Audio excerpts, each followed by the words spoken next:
کیا رائے ہے؟ شادی وغیرہ کا کوئی پروگرام ہے؟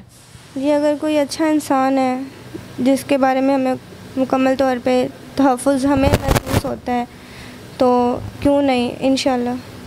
میں بس یہی چاہتی ہوں کہ میری تھوڑی سی ہیلپ کی جائے تاکہ میں اپنی اسٹڈی کمپلیٹ کر لوں اور کوئی اچھی طریقے سے کوئی کمائی کا ذریعہ بنا سکوں اپنا اور اپنی فیملی کے۔ کرتی ہیں، بیمار ہیں بٹ وہ کرتی ہیں، وہ کر کے اگر لے آتی ہیں تو ہم لوگ یہی امید لگاتے ہیں کہ اللہ تعالیٰ اگلے وقت کے لیے بھی کچھ نہ کچھ ہلا وسیلہ ہو جائے۔ السلام علیکم ناظرین، آپ دیکھ رہے ہیں آئیز آف پاکستان اور میں ہوں آپ کا میزبان نواب احمد۔ آپ دیکھتے ہیں سوشل ایشوز کے حوالے سے ہم آپ لوگوں تک پروگرام پہنچاتے ہیں، لیکن آج جو میرے ساتھ بہن موجود ہیں ان کے حالات زندگی بہت تنگ ہیں۔ میں پہلے بھی ان کی سٹوری کر چکا ہوں اور ان کی آواز آپ لوگوں تک پہنچا چکا ہوں، لیکن بائی مسٹیک ہم سے ان کا نمبر لگانا رہ گیا، لیکن اس بار ہم ان کا نمبر شو کریں گے۔ تو آئیے ان سے جانتے ہیں ان کے حالات زندگی کیا ہیں اور یہ کس طرح اپنی زندگی کو گزار رہی ہیں۔ السلام علیکم۔ وعلیکم السلام۔ اچھا، ایک تو بہن تھوڑا سا اونچا بولیے گا اور دوسرا مجھے یہ بتائیے گا آخر تمام تر کیا مسائل ہیں، آپ نے پہلے بھی ہمیں بتا چکی ہیں، تو مجھے یہ بتائیں اب آپ میڈیا پہ آ رہی ہیں، کیا چاہتی ہیں؟ میں بس یہی چاہتی ہوں کہ میری تھوڑی سی ہیلپ کی جائے تاکہ میں اپنی اسٹڈی کمپلیٹ کر لوں اور کوئی اچھی طریقے سے کوئی کمائی کا ذریعہ بنا سکوں اپنا اور اپنی فیملی کے جو بھی اخراجات ہیں پورے کر سکوں۔ ناظرین، ان کی فیملی بہت غریب ہے اور یہ بڑے تنگ دستی کے حالات سے گزر رہی ہیں اور یہ چاہتی ہیں کوئی ان کو سپورٹ کر دے تاکہ ان کے جو بھی مالی معاملات ہیں وہ بہتر ہو جائیں اور یہ اپنی تعلیم پوری کر پائے۔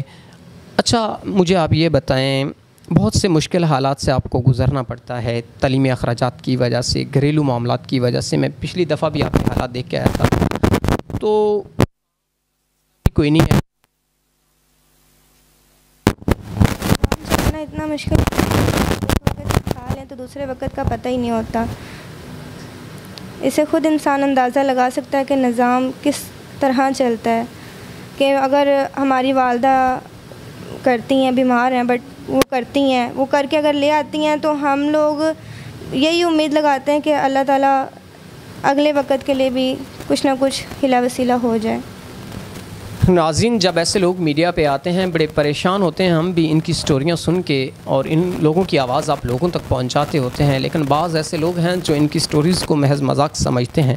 تو میں ان کو کلیئر کرتا چلوں کہ کوئی بھی بندہ اپنے شوق سے میڈیا پہ نہیں آتا، ہزاروں لوگ انٹرنیشنل لیول پہ ویڈیوز دیکھی جاتی ہیں اور ہمارا جو ایک اخلاقی فرض بنتا ہوتا ہے، یہ لوگ ہم سے رابطہ کرتے ہوتے ہیں اور ہم ان کی آواز آپ لوگوں تک ڈیلیور کرتے ہیں، اور آپ لوگوں کا جو ایک اخلاقی فرض بنتا ہے آپ ایسے لوگوں کی نیڈز کو پورا کیا کریں تاکہ یہ کسی غلط کام میں کل کو الجھ نہ جائیں۔ تو اچھا، اگر کوئی ایسا انسان جو آپ کو مکمل تحفظ دیتا ہے، آپ لوگوں کی تمام تر ضروریات کو پورا کرتا ہے، تو آپ کی بہنیں بھی میرے خیال میں ابھی شادی کرنے والی ہیں؟ جی ہیں۔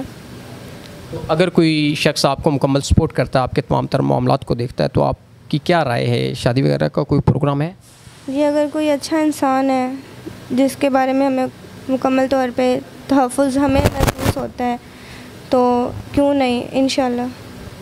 یہ ویڈیو ہم آپ کی مرضی سے بنا رہے ہیں؟ جی ناظرین، یہ ویڈیو ان کی مرضی سے بنائی جا رہی ہے اور ہمارے دیکھنے والوں کے لیے ایک سبق آموز بات یہ ہے کہ ہمیں جہیز جیسی لعنت کو اپنے ذہن و دماغ سے نکالنا ہوگا، اپنے دل سے بھی نکالنا ہوگا، کیونکہ ہماری ماؤں بہنوں اور بیٹیوں کو ہمیشہ دھتکارا جاتا ہے جہیز کی وجہ سے۔ اگر شادیاں ہو بھی جائیں تو بعد میں سسرال والے تانے دیتے ہیں کہ آپ جہیز نہیں لے کے آئیں۔ میں اس ساس سے بات کرتا ہوں کہ کیا جب آپ کی شادی ہوئی تھی آپ کسی دوسرے کی بیٹی کو اپنی جگہ رکھ کے سوچیں، آپ کو پتہ جائے گا کہ آپ کی اگر اس جگہ بیٹی ہوتی تو آپ کے دل پہ کیا گزرتی۔ امید کرتے ہیں کہ اس چیز کو ہم مزید عوام تک پہنچائیں گے اپنے پروگرام کے ذریعے۔